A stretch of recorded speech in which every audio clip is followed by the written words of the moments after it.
Good morning, everybody. We are privileged to welcome today renowned author and teacher, Mr. Philip Goldberg. Mr. Goldberg has been studying India's spiritual traditions for more than 50 years as a practitioner, teacher, and author. He is the author or co-author of more than 20 books, including Roadsigns on the Spiritual Path and the award-winning American Veda, From Emerson and the Beatles to Yoga and Meditation, How Indian Spirituality Changed the West, which was named one of the top 10 religion books of the year by both Huffington Post and American Library Association's Booklist, and received the award for special distinction by the Uberoi Foundation for Religious Studies. His latest book, The Life of Yogananda, the story of the yogi who became the first modern guru, is the first full-scale biography of Paramahansa Yogananda. An interfaith minister and meditation teacher, Mr. Goldberg is an illuminating and entertaining public speaker who has presented at venues throughout the US and India. He blogs on Elephant Journal and Spirituality and Health magazine, conducts tours of India with American Veda tours, and co-hosts the popular Spirit Matters podcast, which features interviews with spiritual teachers and leaders. He will speak today to us on how Vivekananda changed America. And at the end of the lecture, he will also be at the back of the hall signing books on American Veda. Welcome to the Vedanta Society, Mr. Goldberg. Thank you, Diane, for the kind introduction. It's lovely to hear that in a British accent. I'm always honored to be, when I get an opportunity to participate in any way in this illustrious lineage.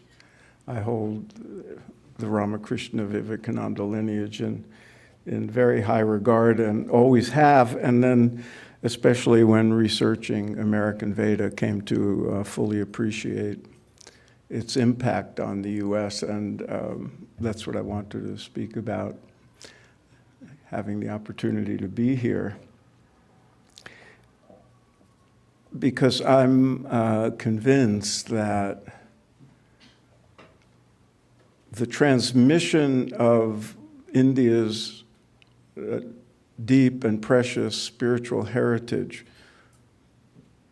to the US over the course of the last 200 years or so, which I researched for my book, is one of the most important developments in American history, probably all of Western history, and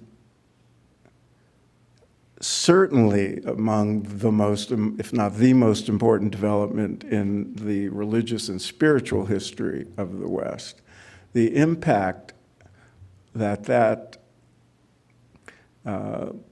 subtle but profound infiltration, you could say, of the core teachings of Vedanta and yoga philosophy and the methods that are associated with it have had on our culture are deep and profound. And the evidence of it just keeps growing. American Veda came out 9 years ago, and I could make a even stronger case for that now. And it's reflected in data, that I won't bore you with. But I have come to think of America as a nation of yogis. You could say yogis and Vedantists. And when I say that, people don't quite understand. They think I'm referring to all the yoga studios. And I have to point out that no, I mean yoga in the deepest sense of the word. And if you look at surveys of how people approach religion and spirituality, especially in the last few decades, you come to see that the population more increasingly reflects the core values and teachings that you associate with modern Vedanta and deep yoga philosophy. There are yogis in church pews and synagogues and secular meditation centers and yoga studios and doing mindfulness walking in Central Park because they acknowledge the unity of all that is, and they acknowledge their core identity as Brahman, even if they don't know that word. They may never have heard the word Vedanta. They may not know who Vivekananda is. And if you say, oh, but you're a yogi, you understand the unity of things. You seek to realize that oneness in your spiritual life. That makes you a yogi. And they'll say, but I can't even touch my knees, let alone bend in yoga positions. But they're yogis in the deepest sense of the word. And the core teaching of this lineage that truth is one, and the wise call it by many names, or variously, however it's expressed. That has become to be a core understanding of a tremendous percentage of Americans if you ask them the questions of how they see the world. They don't, the exclusivist mentality that of sort of old-fashioned religion, of course, is still with us. But increasingly, people recognize that there are many paths to divine realization, and that paths are individual, that everybody should be free and is free to carve out their own spiritual path, and that there are things to learn from all the traditions.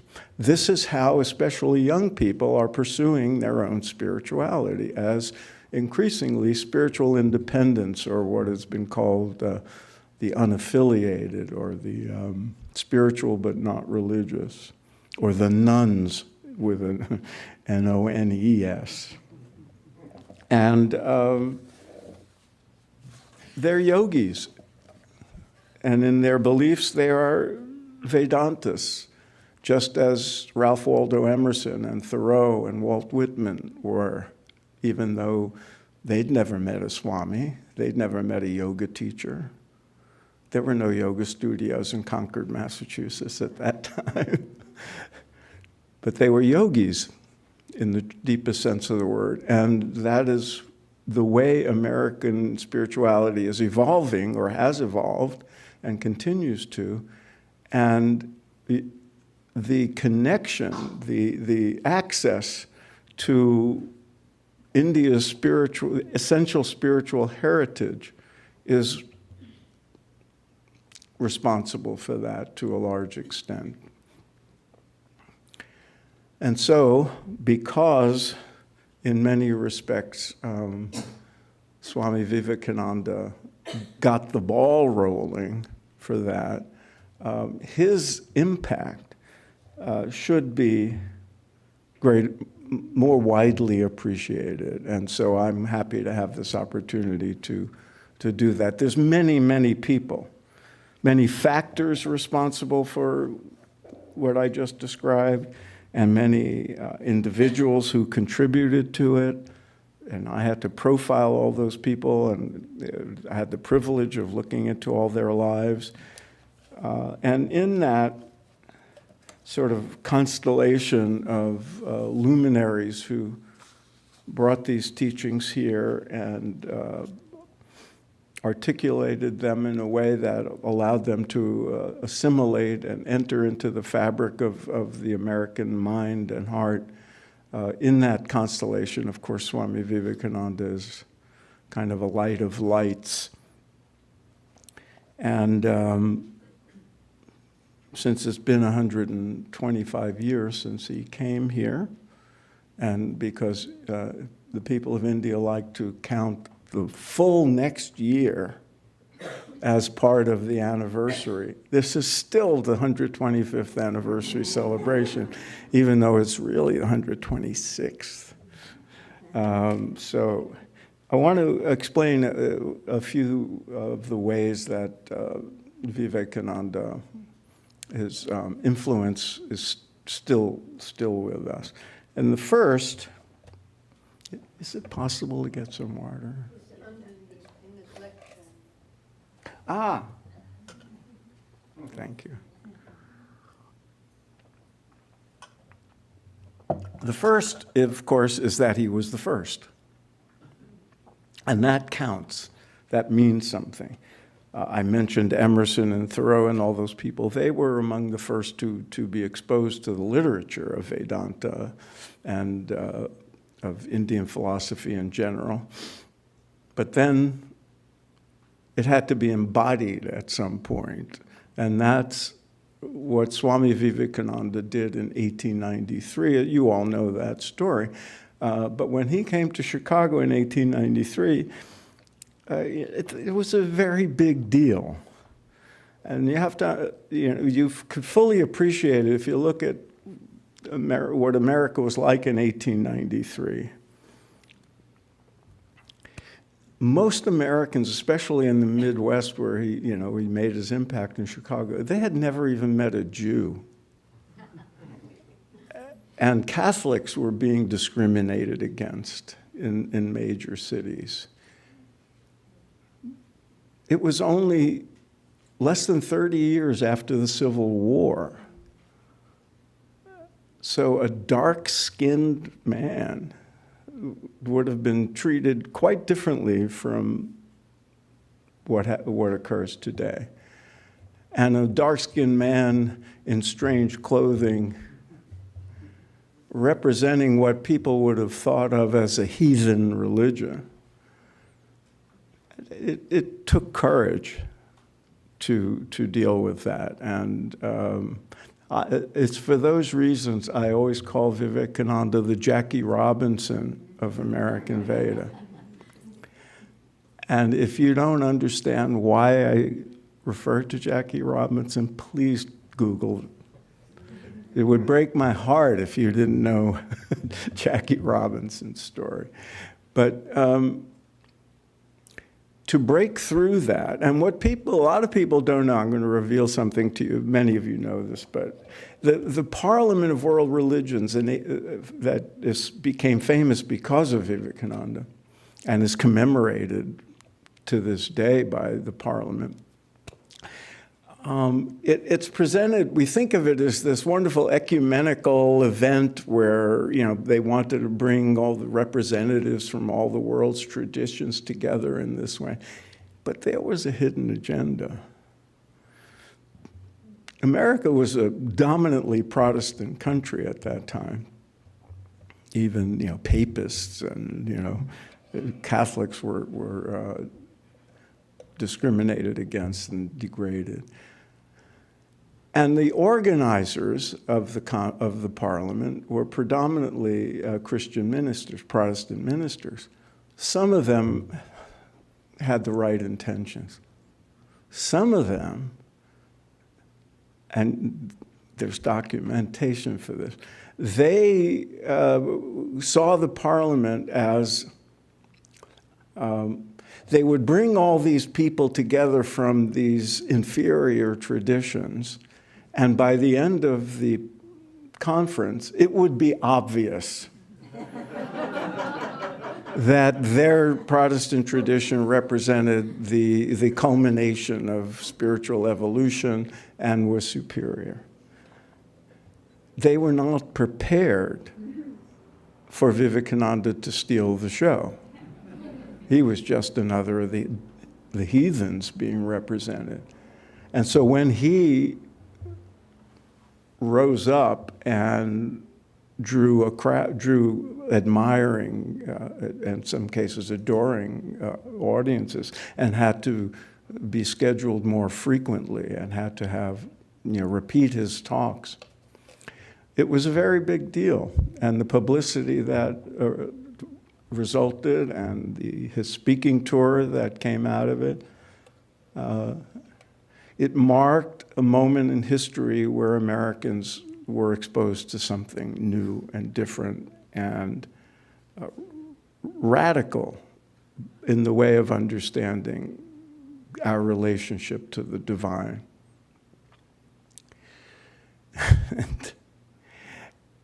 And some of the people, you saw in the circumstances surrounding that, two kinds of Americans.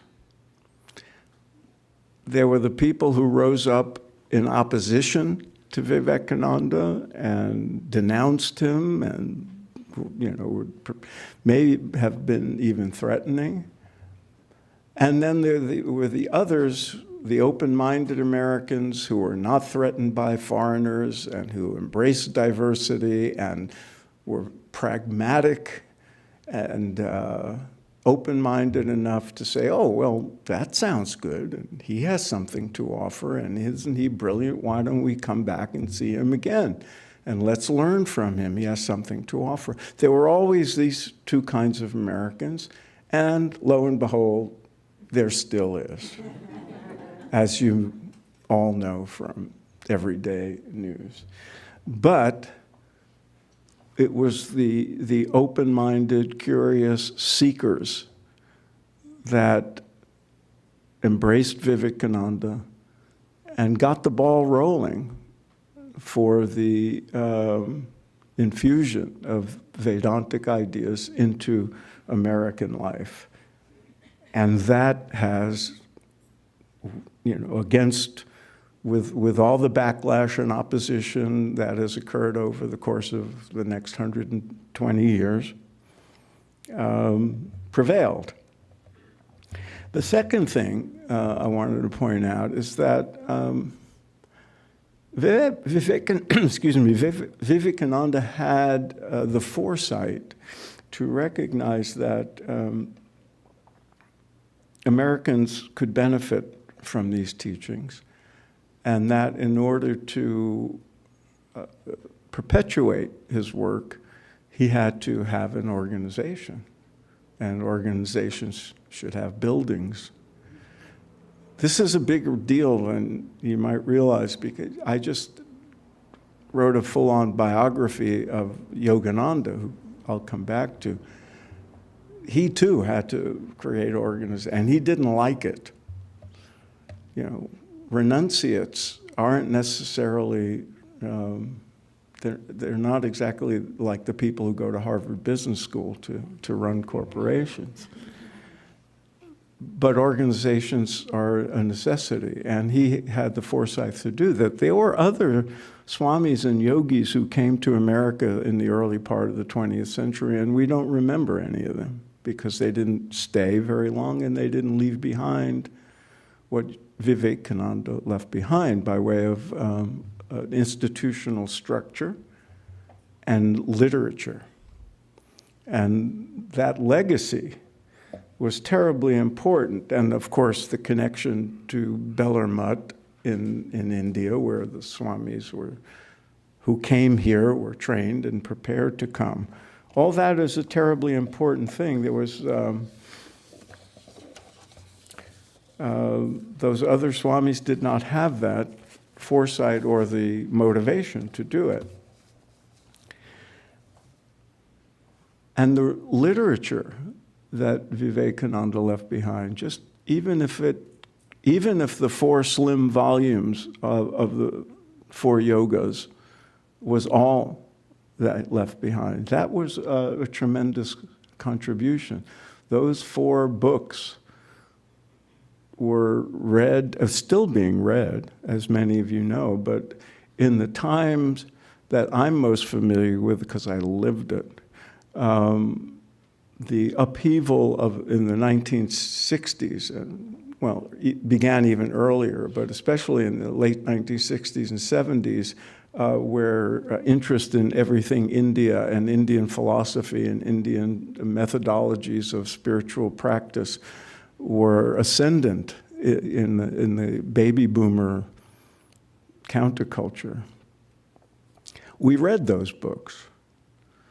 George Harrison, how many know George Harrison?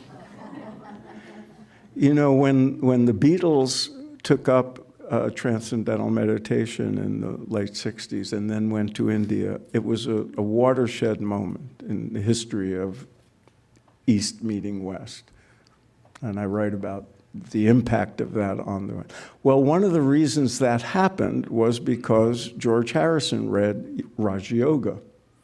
It was one of two books that he talked about the rest of his life of having turned him around in his spiritual seeking from having discarded the Catholicism he grew up with to when he discovered the sitar as a musician and went to study with Ravi Shankar in India. He was given books to read. He was starting to be, look into Indian philosophy. And Raj Yoga was one of the books that he talked about for the rest of his life, having changed the way he understood everything. The other was Autobiography of a Yogi. So all those factors, the books, the buildings, the legacy, the system of training swamis, the opening of centers around the country, all that was a terribly important thing. And over the course of decades, in the early part of the 20th century, the Vedanta societies, except for the occasional yogi or swami who would come and teach for a while, they were really the place where anybody interested in Indian philosophy would find a home. They may have been informed by the New Thought movement, which in turn had been informed by Emerson and all the books that were coming in from India. But they could find a home in the Vedanta centers. And some of what then occurred gradually over the course of the 20th century was that these things spread not just because of great personalities and figures like Vivekananda, but when people are touched by these teachings and their lives change because of the teachings, they tell other people. All of you probably have. And maybe you reach family members, maybe you reach friends. But some people are profoundly impacted by these teachings or discover something of great value. And some of those people become famous, like George Harrison. And some of those people absorb these teachings, study them, incorporate them into their own fields of expertise, and express them in ways that transmit the teachings out into the world to other people. Sometimes in explicit ways. Hey, I discovered Vedanta, I discovered yoga philosophy, this is what you should know. In other ways, more subtle, by just incorporating into their own fields of expertise, whether it's art or music or literature or philosophy or scholarship or whatever. And in the mid-20th century, as many of you know, some of the people who were students of the swamis at Vedanta societies had an enormous impact on the world. So in New York, in the 1950s, for example, just across the park, where Swami Nikhilananda was teaching, Joseph Campbell, how many know who Joseph Campbell was? No one knew Joseph Campbell when he was studying with Swami Nikhilananda. He was a young scholar whose life's work was still ahead of him. And that life's work, which reached millions and millions of people and still does, was deeply informed by his interaction with Swami Nikhilananda. He worked with him on the translation of the Gospel of Sri Ramakrishna and went to India with him. And all of Joseph Campbell's body of work, if you look at it, is informed, sometimes very explicitly, sometimes implicitly, by the core teachings of Vedanta. Similarly, at the same time, J.D. Salinger, the novelist, was studying with Yogananda. How many of you have read Salinger? Keep your hand up if you read anything after Catcher in the Rye. Those later books are filled with the teachings he was absorbing from Yogananda, and it turns out he was very conscious of using his artistry to depict, in his case, young New Yorkers trying to attain deep spiritual development in the midst of life in New York and struggling with that. And he knew it was his way of communicating the core teachings of Vedanta to Western readers. If you go back and read a short story like Teddy or the Franny and Zooey, when I was young and seeking and living in the East Village in the 60s, I read those books, and they had a huge impact on me. It made me think I was not crazy. I was having these thoughts and reading these things and thinking life is different than what's being presented to me, and there were Salinger's books to help me out. And in St. Louis in those years, with studying with Swami Satkaprashananda, was a young scholar of religion named Houston Smith. How many know who Houston Smith was? We just had his 100th birthday. Well, he passed a few years ago. Most of you know that Houston Smith was very famous because he wrote the foreword to American Veda, right?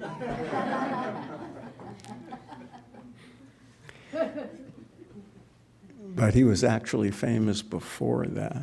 I was very honored that he did that, but he was the foremost scholar of world religions in the second part of the 20th century, and his textbooks were read by millions of people. And if you read his classic textbook and every other book that came after it, or watch his famous series that he did on PBS with Bill Moyers, you see the importance of Vedanta philosophy on forming how he understood religion. The way he describes all the world's religion is in a very Vedantic framework. And when I interviewed him, when I was researching American Veda, he was already very old, and he was frail, and he was slumped over in his chair. And I said, the first question I want to ask is, I want to explore how much of an impact Vedanta had on your life.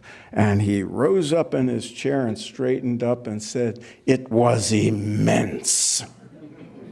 And that his influence therefore spread. And of course in Los Angeles, at the same time, Swami Prabhupada was mentoring Christopher Isherwood and Aldous Huxley and Gerald Hurd and all of that. And they started the Vedanta Press, which produced a flood of books that informed all the seekers of that era in a very, very profound way. That collections, and I remember reading Vedanta for Modern Man, I think it was called, and Vedanta for the West, these anthologies of, and I still have some of those books. I did not bring them with me as proof, but I still have on my bookshelf some of those books from the Vedanta Press that I devoured in the mid and late 60s. And I was living here. I moved 100 times, and they're still with me. And they're torn, they're yellowed, but they cost 95 cents. And I still have the How to Know God interpretation of the Yoga Sutras and the Crest Jewel of Discrimination. All those thin paperbacks are still in my, they had a huge, I remember going down to Weiser's Books to get them. Weiser's doesn't exist anymore. It was an esoteric bookstore. It's the only place I could find those books. And I'm just using myself as an example, but that's part of the Vivekananda legacy. And it was of huge importance in the 60s and 70s when when gurus and swamis started coming here in larger numbers. And that's what the other thing I want to get at that is not appreciated as much as it should be. Because a lot of the Indian spiritual teachers who became very famous in that era are better known because it was, of course, much more recent, and they were here in the age of jet travel and mass communication.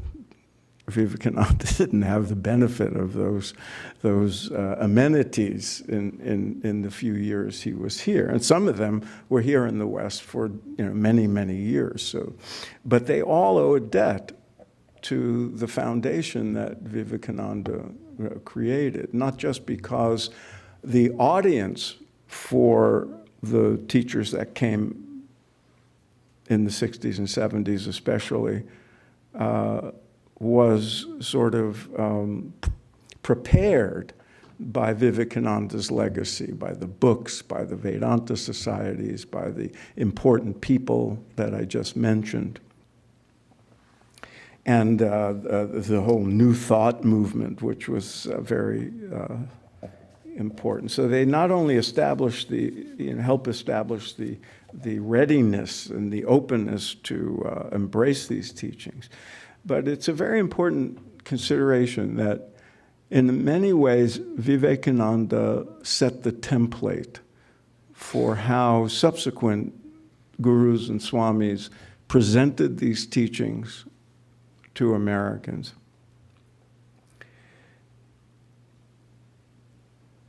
The way he was able to communicate in the 1890s to an America that was vastly less informed than people would later be, and the way he was able to articulate the core teachings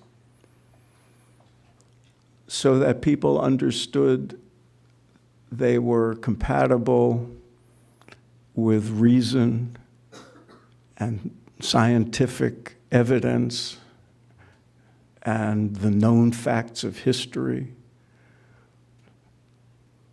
In modern English, this was terribly, terribly important.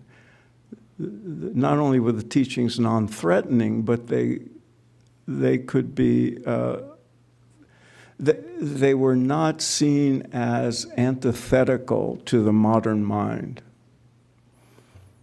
unlike the religious teachings they were used to.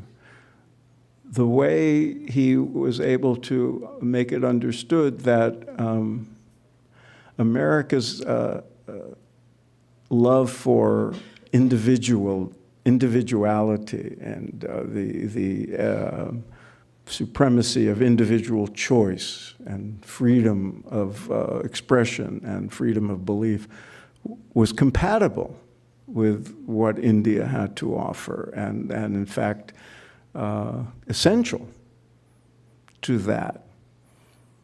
This was exactly what all the other gurus would subsequently do, but they had a template for it, and they all grew up in India, where Vivekananda was a national hero and a figure of great renown, and so they would have understood that, and they all did exactly that. The way these teachings have been framed and expressed would have been different in the 60s and 70s from the 1890s, and different in the 1920s and 1930s, because times change. But the essential motivation, the essential task of expressing it in rational ways so that there was nothing superstitious about it, there was nothing antiquated about it, there was nothing that forced people to make a choice between scientific evidence and the spirit of empiricism. They didn't have to choose between dogma and their own inner experience. They were not being asked to believe in anything. They were not saying your salvation depends on you conforming to this belief system or this set of dogmas. They were given the opportunity to sample these teachings, try it out in their own minds, try it out, the methodologies in their own experience. And when people took to meditation in the 60s and to Hatha Yoga and all that, it was in that spirit. And that's what prevailed. And it's a very modern, not just modern, but deeply American way of evaluating anything. Does it work? Does it suit me? Does it hold up to evidence? And the template for that was set as early as 1893 with Vivekananda. So all the teachings who came, all the other teachers who came, they were doing the same thing. They were adapting, and this is critical. And this is another thing that Vivekananda sort of was a role model for.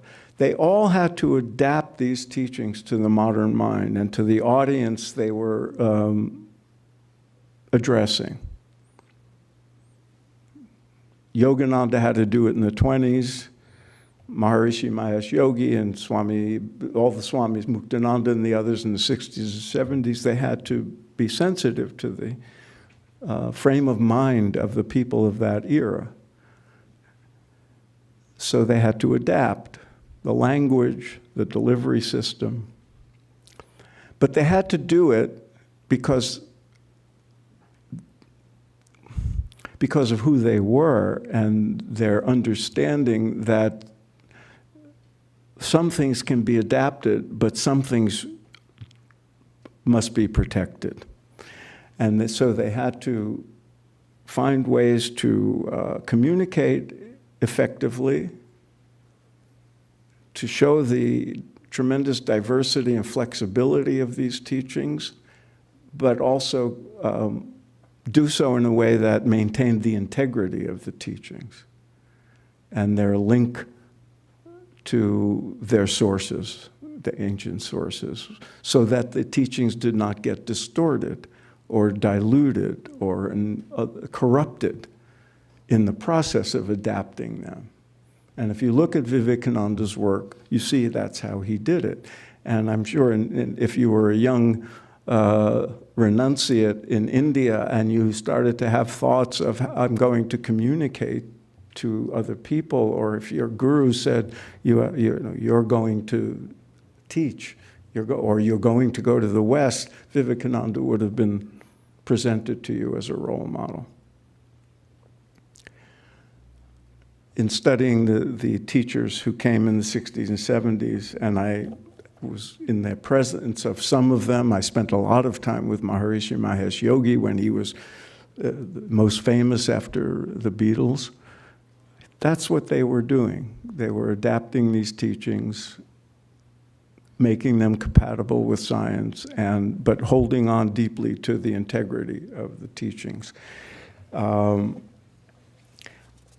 Among those many teachers who came later, I want to single out Yogananda because I just wrote a biography of him last year, and because he's probably the most famous of the teachers who came here because of his autobiography of Yogi.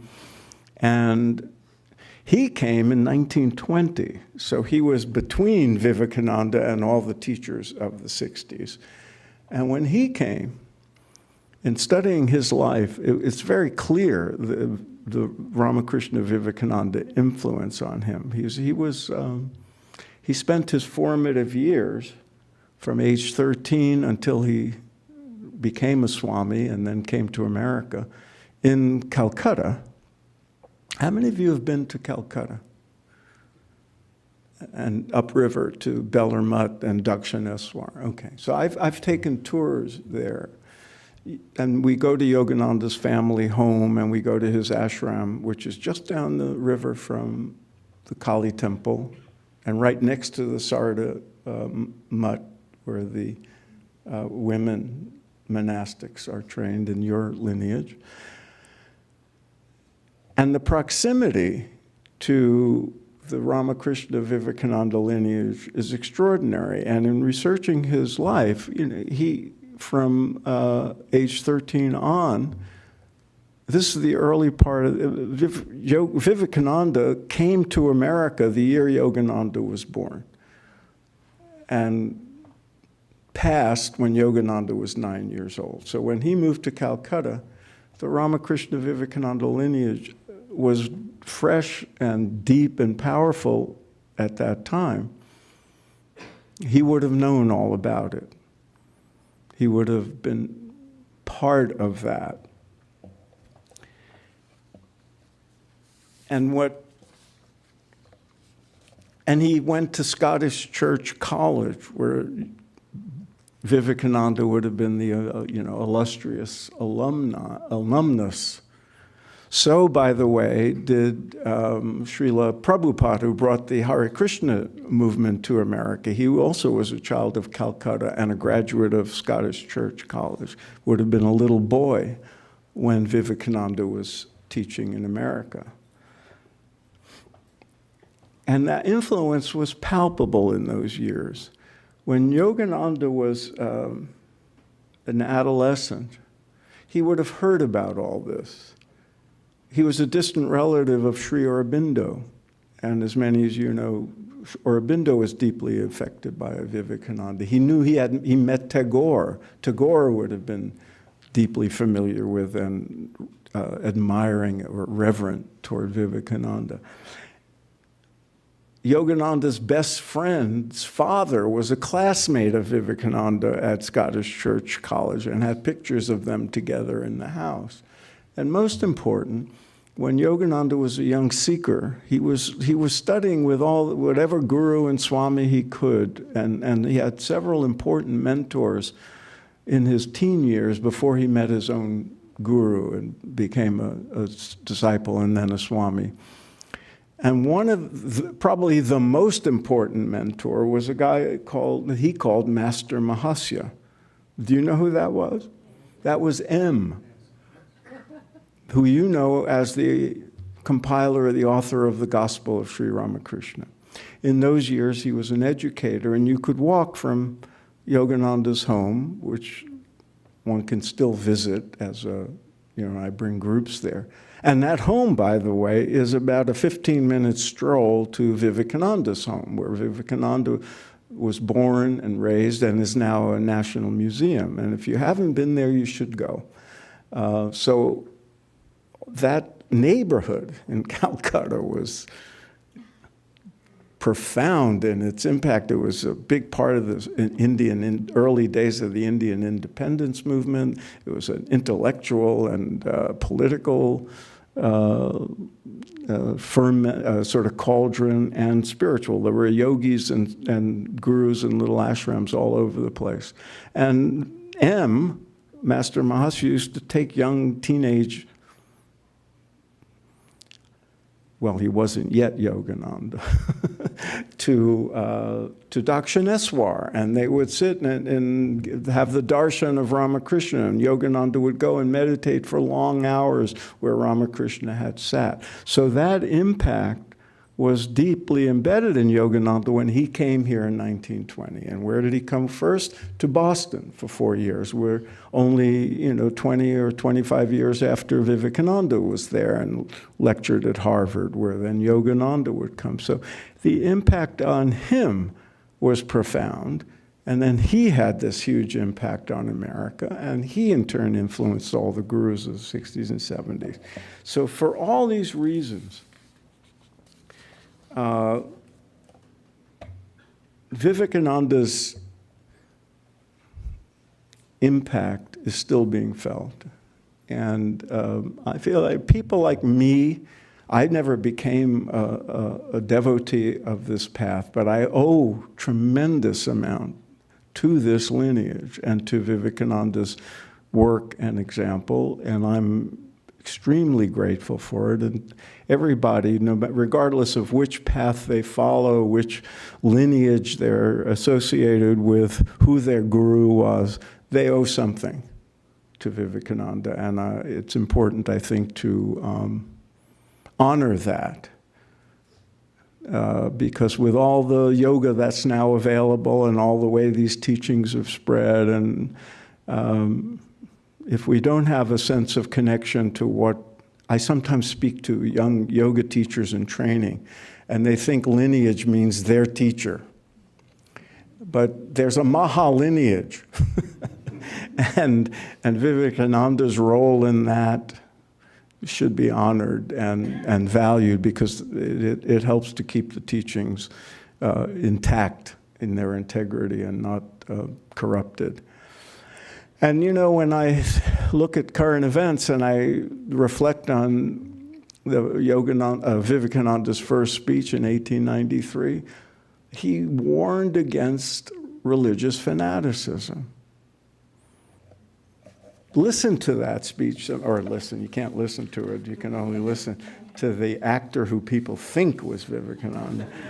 But read it. And, you know, he said maybe this parliament, 1893, would be the death knell of fanaticism that has been so hard. Well, it wasn't, as we know from, you know, recent evidence. But the message is as relevant now and more urgent than ever, given current events. So I would leave you with, by urging that you remind everybody you know of that message and the core teachings of Vedanta, core teachings of yoga. We're becoming a nation of yogis, but it can't happen fast enough. And the message of unity and the message of non-fanaticism and of inclusivity and of oneness that is represented here in this building by these great teachers, we need it more than ever, and we all have a role to play in that. So thank you for listening. Oh, and I want to say, next week, my friend Jeffrey Long is speaking here, and you should all come and listen to Jeffrey. And for any of you who were disappointed that Swamiji was not the speaker this morning, you can hear him on my podcast. We interviewed Swamiji. We also just interviewed Jeffrey Long about his new book on reincarnation. That's the latest. So go to spiritmatterstalk.com and hear some of your favorite spiritual teachers. Thank you for coming. Thank you for welcoming me here.